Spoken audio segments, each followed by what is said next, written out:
आज की क्लास की शुरुआत हम कर रहे हैं ग्राफ्स के साथ। पिछली क्लास में हमने कोऑर्डिनेट ज्योमेट्री और ये सब पढ़ा था, तो हम ग्राफ्स के साथ कुछ शुरुआत कर रहे हैं। तो सबसे पहला टॉपिक जो आज का हमारा होगा, this is the graphs of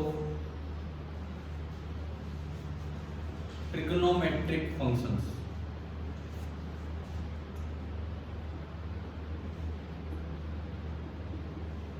graphs of trigonometric functions, यहां से हम शुरुआत करेंगे। ये आप हेडिंग डाल दीजिए।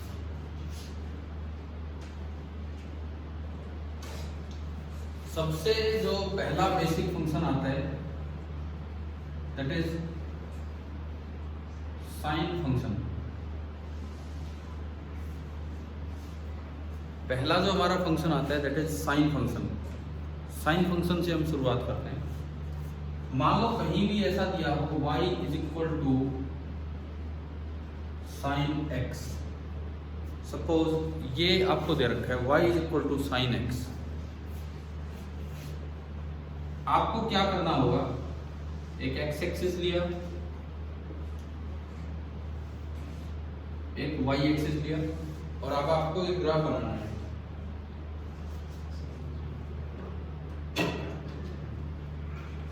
साइन का ग्राफ पहले शायद बनाया हुआ हो हमने, ठीक है।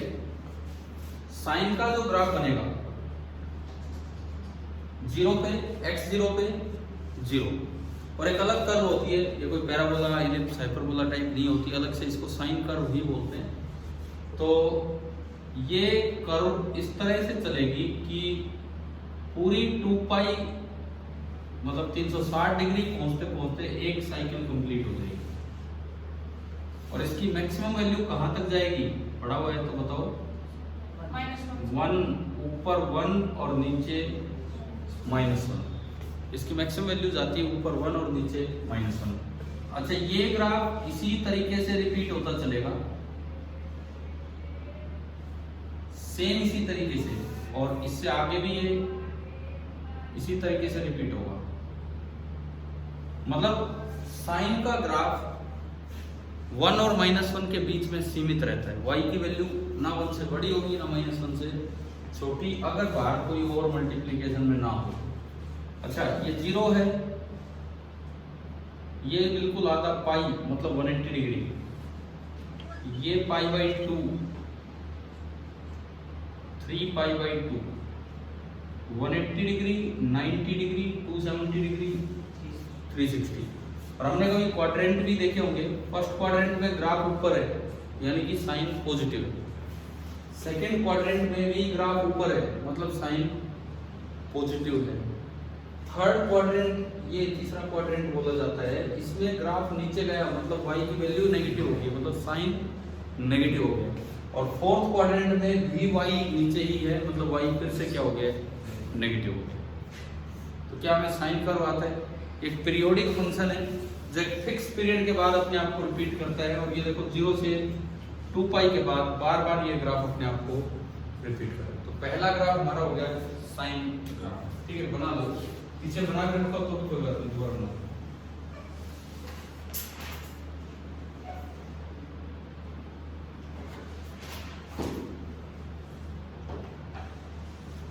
अब इसके साथ हम बनाए इसका उल्टा। साइन का उल्टा क्या होता है, कोसिकेंट। तो आप इसकी मदद से कोसिकेंट x का ग्राफ बना के देखो कि कैसा बनेगा। नंबर 2 पे लिखिए y is equal to cosecant x, और फिर आप उसका ग्राफ बनाइए कि क्या बनेगा। y is equal to cosecant x।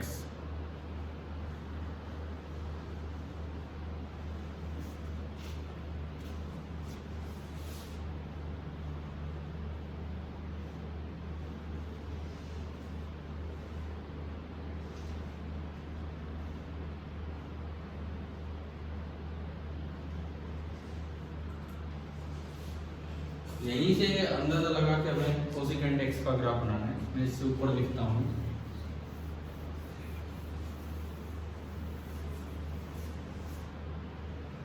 Number 2 अगर हम बनाए y is equal to cosec x, तो तो देखते हैं किस टाइप का ग्राफ होगा। ये y, ये x एंड y आपको दिया है कोसिकेंट x, इस तरह का कुछ दिया गया है।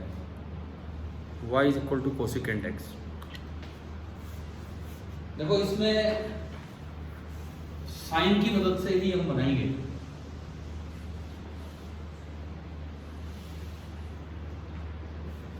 साइन की मदद से ही हम बनाएंगे और किसी तरह नहीं। सबसे पहली बात आप ये बताओ, जब साइन 0 होगा तो कोसिकेंट x कितना होगा? इंफिनिटी। और जब साइन 1 होगा तो कोसिकेंट x 1। साइन -1 आएगा साइन की वैल्यू, तो कोसिकेंट x भी -1। साइन अगर 1/2 आया तो कोसिकेंट x कितना होगा? 2। मतलब ये कभी 1 से छोटा नहीं आना। ये ग्राफ इससे बाहर मिलेगा, नीचे भी ये इससे बाहर मिलेगा। किससे? ये 1 है और ये -1, ये वाले जो ग्राफ है। अच्छा अब देखते हैं, जब ये 0 है तो ये इंफिनिटी पे जा रहा होगा। जब ये 1/2 है तो वो 2 दिखाएगा। जब ये 1 है तो रेसिप्रोकल भी 1 आ जाएगा, यानी कि π/2 पे, देखो ये π/2 पे ये 1 है साइन, तो साइन का रेसिप्रोकल भी 1 होगा। अगेन यहाँ पे ये 0 जा रहा है, तो जहां पे भी ये 0 जाएगा ये ग्राफ इंफिनिटी की तरफ अप्रोच करेगा। इसका मतलब ये जो ग्राफ है ये कुछ ऐसा बनेगा। शेप आ गई समझ किस तरह का जाएगा? ये जो ग्राफ है ऐसा बनेगा। फिर अगले हिस्से में कैसा बनेगा? यहाँ पे अगर मैं देखता हूं तो यहाँ पे कैसा बनेगा? 3π/2 पे साइन -1 है, तो कोसिकेंट x भी उसका रेसिप्रोकल भी क्या होगा? -1। यहाँ जहाँ 0 है वो 0 की तरफ, और नेगेटिव है तो नेगेटिव में ही पड़ा होगा। यानी कि ये वाला ग्राफ, तो कोसिकेंट x का ग्राफ यूं और यूं घूमेगा, कभी ऊपर कभी नीचे। जब ये नेगेटिव साइड आ रहा है तो वो भी नेगेटिव साइड आएगा, जब ये पॉजिटिव साइड आ रहा है तो वो भी पॉजिटिव साइड। अगर मैं यहां दिखाना चाहूं तो ये नेगेटिव है तो ये भी नेगेटिव ही होगा। जब ये -1 है तो ये भी -1 होगा, और बाकी जगहों पे ये। तो आप बताओ कि आपको कोसिकेंट x का ग्राफ समझ आ गया है? आप अपनी कॉपी में साइन x के नीचे बना सकते हैं कि कोसिकेंट x का कैसा क्या ग्राफ होगा। ये जो बोर्ड से किए हैं ये कोसिकेंट x के ग्राफ।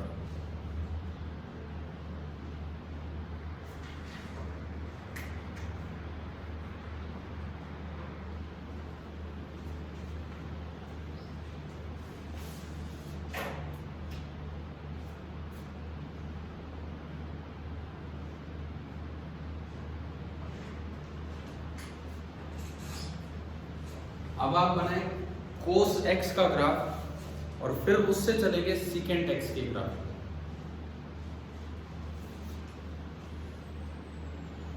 साइन वाला बिठा दूं मैं, ये हो गया होगा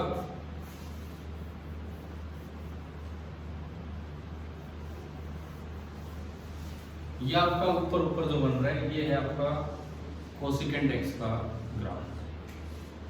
अब अगला आप ग्राफ बनाए कोस x का और फिर उससे चलेंगे सीकेंट x के ग्राफ पे। पहले आप कोस x का ग्राफ बनाए फिर सीकेंट x के ग्राफ पे चलते हैं।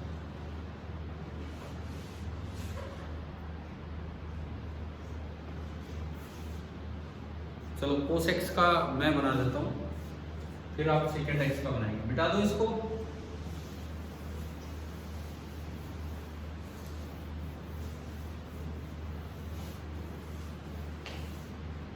तीसरा जो ग्राफ है that is cos x,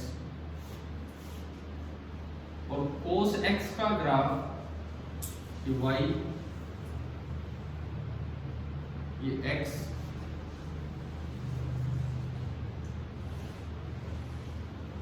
cos x का ग्राफ सिंपली हमें बनाना आता है शायद, इस टाइप के बना करते हैं कोस एक्स का ग्राफ जो होगा।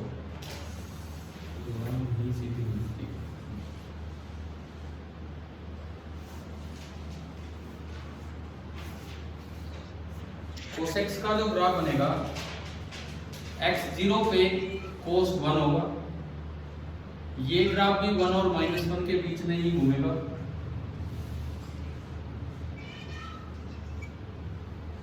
x0 पे कोस 1, π/2 पे 90 डिग्री पे 0, पाई पे -1 यहाँ है। तो ये वाला जो ग्राफ है ये इस शेप का आता है।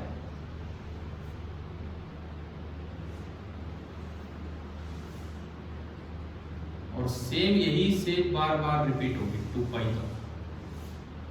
0 π/2, ये 3 π/2, और एक्चुअली ये शेप बार बार रिपीट होगी कोस एक्स के ग्राफ में।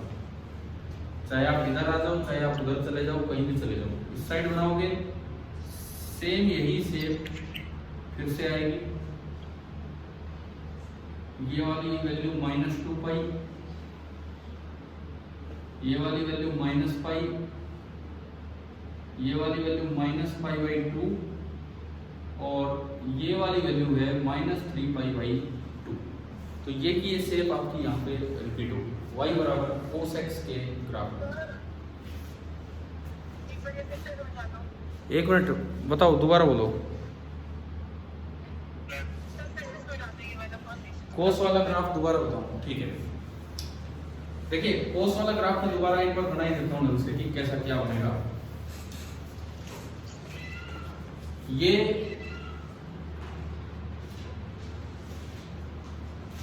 x एक्सिस, ये y एक्सिस, और हमें फंक्शन दिया गया है y = cos x। ये हमें फंक्शन दिया गया है, एक x एक्सिस है एक y एक्सिस है, और फंक्शन दे रखा है y = cos x। ये कुछ है।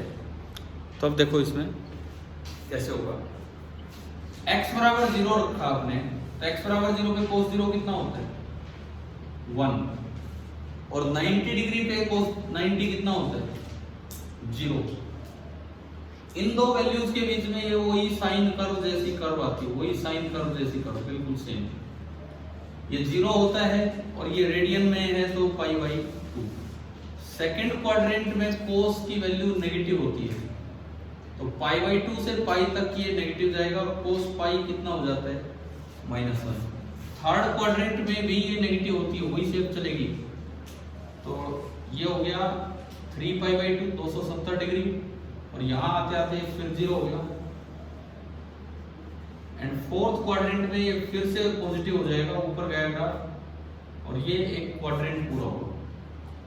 तो 0 से 360 डिग्री तक हमने देखा, इसकी वैल्यू -1 से 1 के बीच में घूम रही है। First quadrant positive, second quadrant negative, third negative, and fourth positive. Same shape bar bar repeat होगी।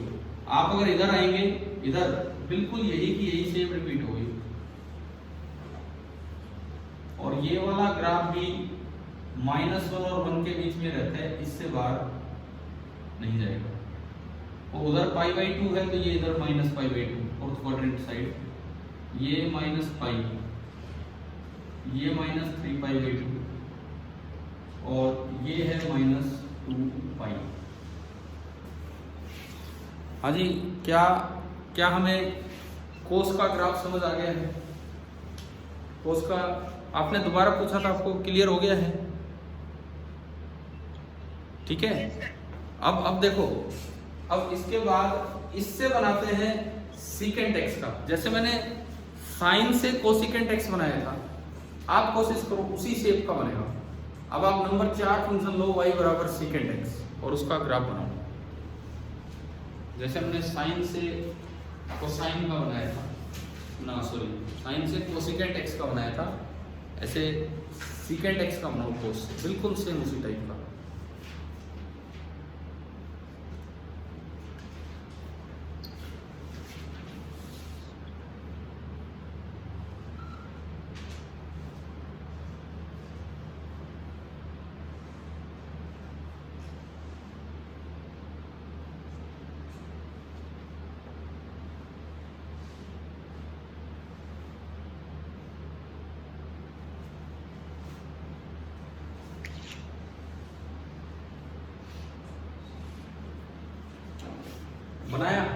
सीकेंट एक्स का बना कुछ ग्राफ।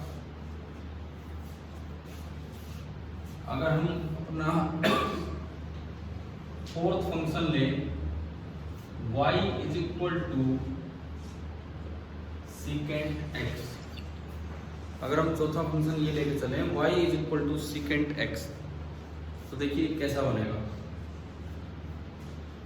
जब ये 1 है तो वो भी 1 है, उसका रेसिप्रोकल है।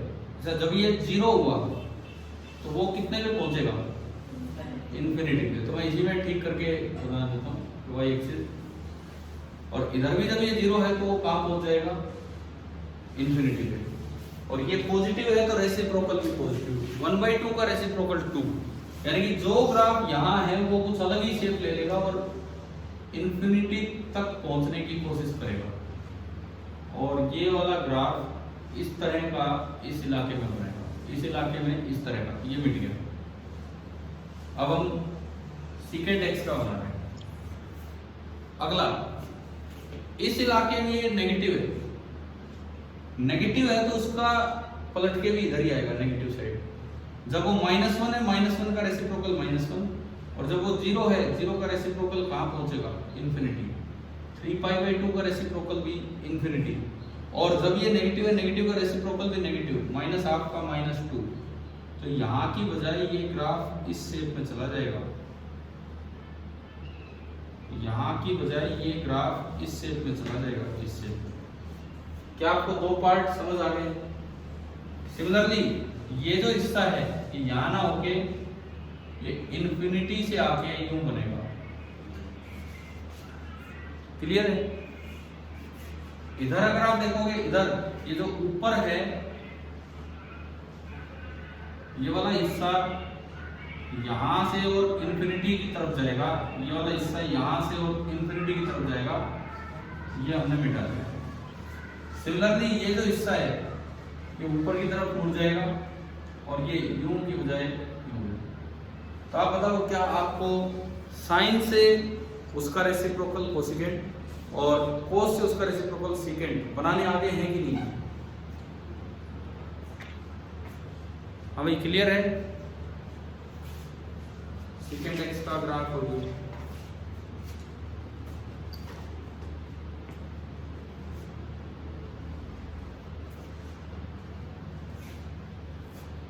एक बार 2 मिनट के लिए वीडियो ऑन करो रोज की तरह।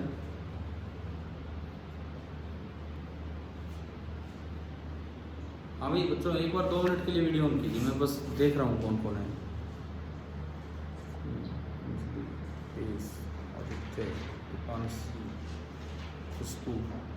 अरे सारे बच्चे ऑन करो एक बार वीडियो, मैं उसके बाद कर लूँगी।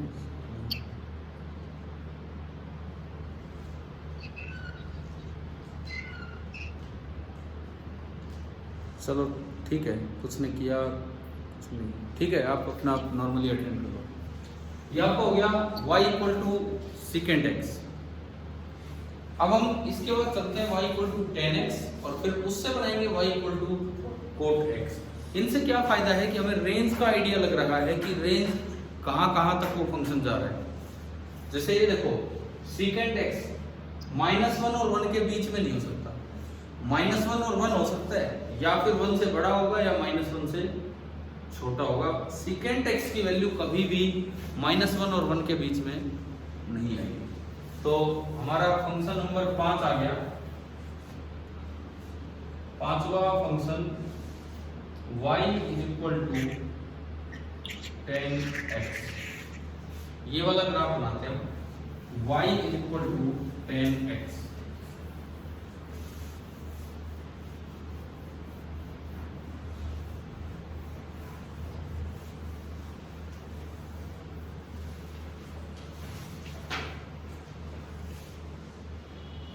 शायद पहले बनाए भी वो आप लोगों ने। ये x एक्सिस और ये y एक्सिस। tan 0 डिग्री कितना होता है? 0। फर्स्ट क्वाड्रेंट में tan पॉजिटिव होता है और π/2 पहुंचते पहुंचते वो पहुंच जाता है कहां? इन्फिनिटी। π/2 पहुंचते पहुंचते वो चला जाता है इन्फिनिटी में। इधर होता है फोर्थ क्वाड्रेंट -π/2, ये फोर्थ क्वाड्रेंट है। फोर्थ क्वाड्रेंट में 10 नेगेटिव होता है और ये इधर पहुंचते पहुंचते चला जाएगा -∞। 10 के ग्राफ में ये वाली शेप रिपीट होती है, 10 के ग्राफ में ये वाली शेप रिपीट होगी। अब अगर आप इससे आगे चलो, π/2 से अगला पाई और पाई से अगला 3π/2, तो अब हम ये देखते हैं सेकंड क्वाड्रेंट है, π/2 से पाई सेकंड क्वाड्रेंट है। इसमें 10 पॉजिटिव होता है कि नेगेटिव पता है? मैंने दोबारा से अब इन ऑनलाइन क्लासेस में नहीं करवाया, वैसे पता है ना आपको। सेकंड क्वाड्रेंट में 10 नेगेटिव, फर्स्ट क्वाड्रेंट 0 से 90 all T ratio positive, second quadrant 90 to 180 sine and its reciprocal positive other negative, third quadrant 180 to 270 10 and cot positive other negative, and fourth quadrant 270 to 360 cos and secant positive other negative. तो अगर हम यहाँ देखते हैं तो ये आपका कौन सा क्वाड्रेंट है? सेकंड में साइन नेगेटिव बनेगा तो ये यूं आएगा 10 180 0 होता है, एंड थर्ड में 10 की बात करें साइन नहीं, थर्ड में 10 फिर से क्या हो जाएगा? पॉजिटिव। तो ये कि ये शेप बार बार रिपीट होती चलेगी, चाहे आप इधर आ जाओ चाहे आप कहीं भी चले जाओ, ये एग्जैक्टली ये शेप आगे पीछे ये रिपीट होती चलेगी। ये आपका ग्राफ है y = 10x का।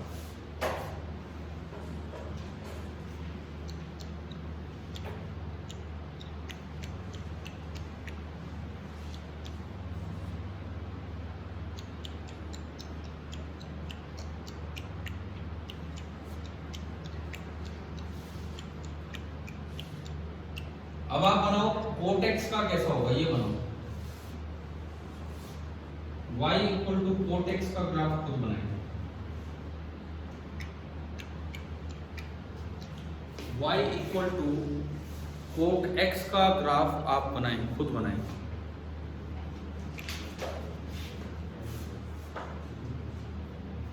इसका रेसिप्रोकल ही लेना है, थोड़ा सोचना है, क्वाड्रेंट के हिसाब से सोचना है और ये ग्राफ बन जाएगा।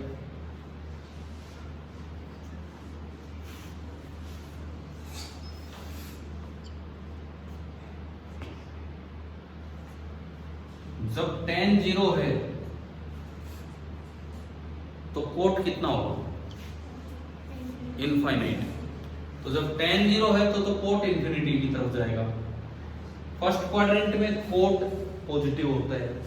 जब tan थीटा की वैल्यू इनफाइनाइट है तो 1/∞ 0 की तरफ आएगा, यानी कि π/2 पे जब tan इनफाइनाइट है तो ये 0 पे आएगा।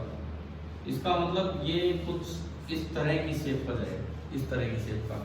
सेकंड क्वाड्रेंट में ये यहां से लाइन हटेगी। सेकंड क्वाड्रेंट में 10 नेगेटिव होता है तो ये शेप कुछ ऐसी जाएगी और इन्फिनिटी तक। थर्ड क्वाड्रेंट में कोट फिर से पॉजिटिव होता है, यहां से लाइन हटेगी,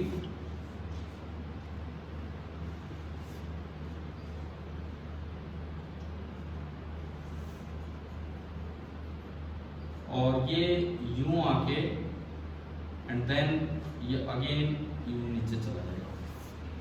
इधर भी अगर आप देखोगे यहां से ये लाइन हटेगी,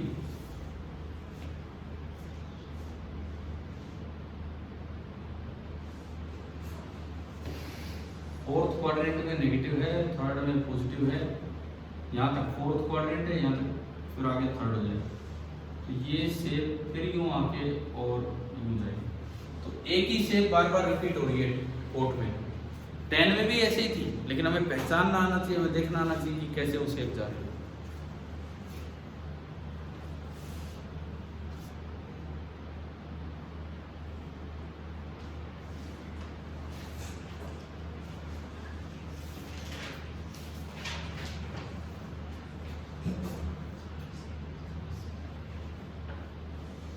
क्या हमें 6 ग्राफ बनाने आ गए ट्रिग्नोमेट्री? इसके बाद शायद आपको 6 ग्राफ समझ आ गए होंगे, ट्रिग्नोमेट्री वाले जो ग्राफ है। इसके बाद पहली हेडिंग क्या डाली थी आज, ग्राफ्स ऑफ ट्रिग्नोमेट्रिक फंक्शन। अब हेडिंग डालना ग्राफ्स ऑफ लॉगरिथमिक फंक्शंस। ये पूरा करके ग्राफ्स ऑफ लॉगरिथमिक फंक्शंस।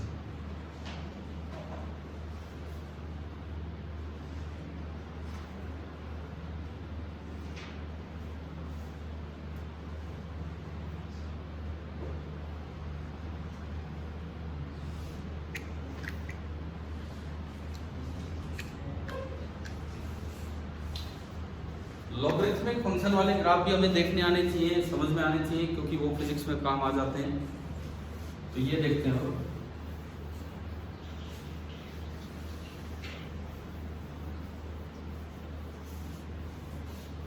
ये जो हमारा नेक्स्ट पार्ट है, this is graphs of logarithmic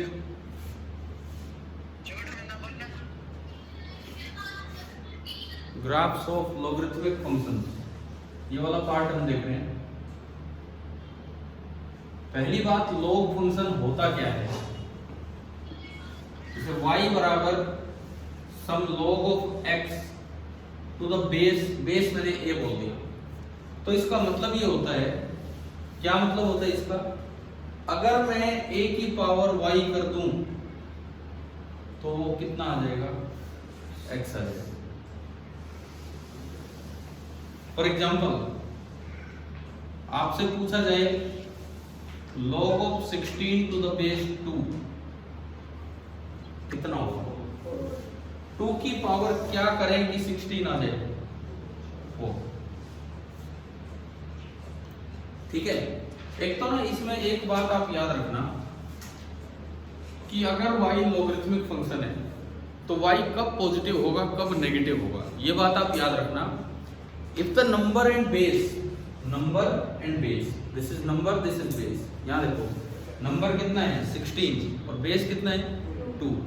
if the number and base both are either greater than 1 और both are either less than 1, या तो दोनों ही 1 से बड़े हों या दोनों ही 1 से छोटे हों, तो log की वैल्यू पॉजिटिव होती है, ठीक है। If the number and base both are either greater than 1, both are lying on the same side of 1, या तो दोनों 1 से बड़े हैं या दोनों 1 से छोटे हैं, नेगेटिव ये होते नहीं, कभी पॉजिटिव में होते हैं, तो log की वैल्यू क्या होगी, पॉजिटिव। अगर नंबर और बेस एक 1 से बड़ा हो और एक 1 से छोटा हो तो log की वैल्यू क्या होगी, नेगेटिव। एक और पहले ये चीज चेक करते हैं, 16 1 से बड़ा है, 2 भी 1 से बड़ा है, ये देखो पॉजिटिव नंबर आ रहा है, आ गया। सपोज मैं ऐसा ले लेता, log of 1/8 to the base 2 कितना आता है, 2 की पावर कितनी करें कि 1/8 आ जाए, -3। अब इसमें देखो नंबर और बेस में से एक चीज 1 से बड़ी है, नंबर और बेस में से एक चीज 1 से बड़ी है और एक चीज 1 से छोटी है, तो इसका मतलब log की वैल्यू क्या निकल के आई, नेगेटिव। आप चाहे तो ये रिजल्ट लिख लो, इसमें काम आ जाता है। If x and a are both lying on same side of unity, unity मतलब 1, सेम साइड ऑफ यूनिटी मतलब या तो दोनों 1 से बड़े हैं, ये अब सुनो, इस क्लास की आखिरी 10 मिनट चल रही है, ये दोबारा कंटिन्यू नहीं होगी आज, इसमें बैटरी नहीं है इतनी फोन में, बीच बीच में लॉस आ रहे हैं काफी। तो अभी आप लोगों की जब तक ये क्लास चल रही है देख लो, ये 10 मिनट और ये क्लास है। अगर x and a number and base both are lying on same side of unity, मतलब आइदर दोनों बड़े और दोनों छोटे, तो बताओ log की वैल्यू पॉजिटिव होगी या नेगेटिव, पॉजिटिव। तो इस केस में y इज पॉजिटिव, अदरवाइज मतलब एक छोटा है और एक बड़ा है तो y इज नेगेटिव। और ये आप इसके 2 एग्जांपल भी दे दो, ये इसके 2 एग्जांपल भी आप दे दीजिए।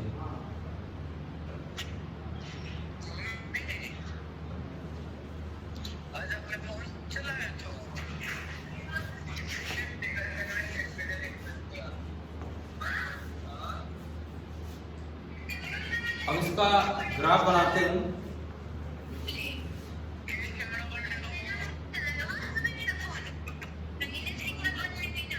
ये कौन बात कर रहे हैं? कर बहुत अच्छी बात है, हमें तो सुनाई नहीं देती आपकी बात। हमने अपना वॉल्यूम इतना स्लो कर रखा उधर से, बहुत कोई बोलेगा मुझसे कोई सुनाई देगा। भाई ये जो भी है ना, शायद अपने आप को या तो साइलेंट करे हो।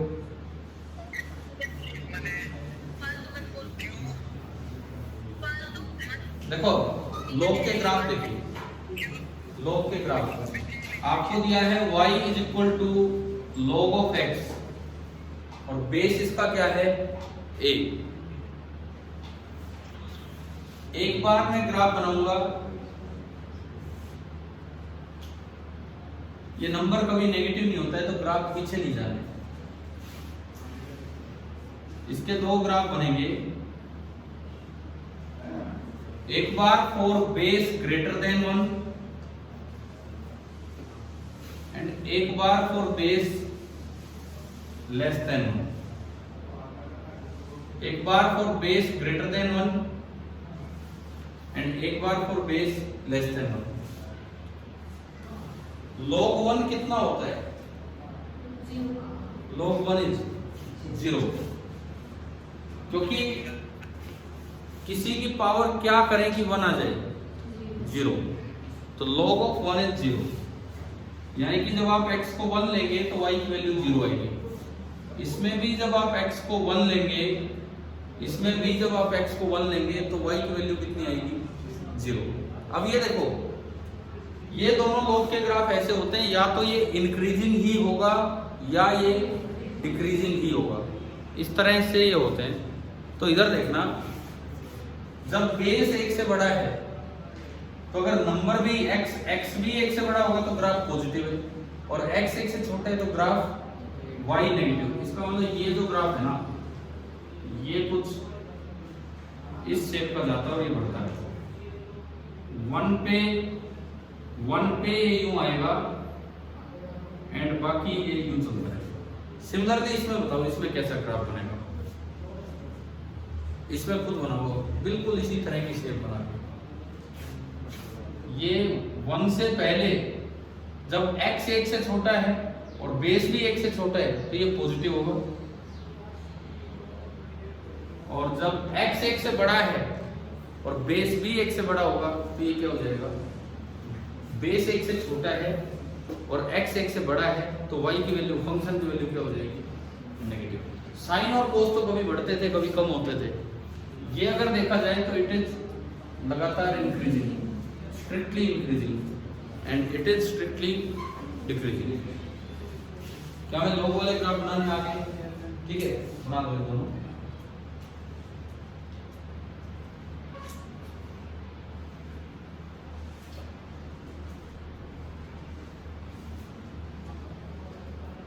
मैंने कोऑर्डिनेट ज्योमेट्री में आपको straight line, circle, parabola, ellipse और हाइपरबोला उन सब के ग्राफ साथ साथ करवाई दिए है ना। अब जो कुछ और जो काम आ जाते हैं वो वाले ग्राफ हम लेके चल रहे हैं, वो तो कल की क्लास में हमने देखे थे कुछ ग्राफ। अब तीसरी टाइप हम ले रहे हैं एक्सपोनेंशियल ग्राफ। नेक्स्ट है एक्सपोनेंशियल ग्राफ्स।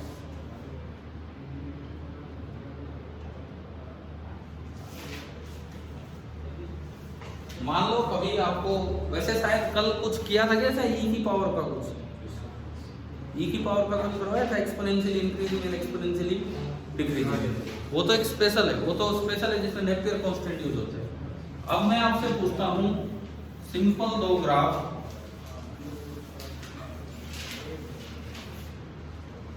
भाई y बराबर a raise to power x है, where a is a positive number, where a is a positive number, तो y हमेशा ही पॉजिटिव होगा। अगर a पॉजिटिव नंबर है तो चाहे आप x को पॉजिटिव ले लो चाहे आप x को नेगेटिव ले लो, y हमेशा पॉजिटिव होगा। अब इसमें दो केस लेंगे, a ग्रेटर देन 1 और a लेस देन 1। y हमेशा पॉजिटिव होगा चाहे आप x को पॉजिटिव ले चाहे आप x को नेगेटिव। आप एक बार ये 2 ग्राफ बना के दिखाओ, ये 2 ग्राफ आप बना के दिखाओ, एक ए ग्रेटर देन 1 के लिए और एक ए लेस देन 1। इसमें मैं कह रहा हूँ, मैंने कोई नंबर ए पॉजिटिव मान लिया, उसकी पावर आपने लगाई है, तो अब आप ये ग्राफ बना के लिखो।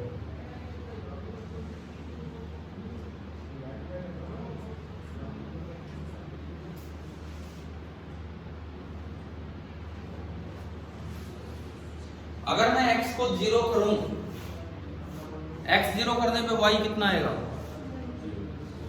1। x 0 करने पे y 1 आएगा, इस ग्राफ में भी और इस ग्राफ में भी, मतलब ये दोनों ग्राफ y = 1 से पास होगा। अब आप सोचिए a ग्रेटर देन 1 वाले में क्या होगा, a ग्रेटर देन 1 वाले में क्या होगा? सपोज a की वैल्यू 2 है और x आप बढ़ाते चलो, 2 की पावर 1 2, 2 की पावर 2 4, 3 8 ऊपर बढ़ेगा, 2 की पावर -1 1/2, 2 की पावर -2 1/4, नेगेटिव न्यूमरल लेकिन छोटा हो रहा है, तो ये जो शेप है, ये शेप कुछ इस तरह की है। शायद हमें आ गया होगा समझ, वैल्यू रख के कैसे हम देख रहे हैं एक्सपोनेंशियल कर्व। दूसरा अब आप बनाएं,